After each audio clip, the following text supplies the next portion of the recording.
解决掉数字3，夺取带过来投入金币，解锁了战车，跳进去驾驶战车出发，开始战斗。直接抓起数字9和数字6进行互相击打，解决掉他们，获得了好多的金币。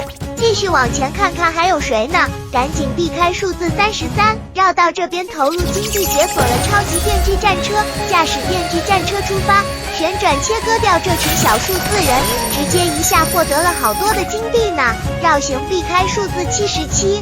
来这边投入金币进行解锁，直接解锁驾驶最强电锯战车出发，前面的数字人全部切割解决了，夺取收集了好多的金币。不好，竟然遇到了超级数字人，直接被一下打碎干掉了。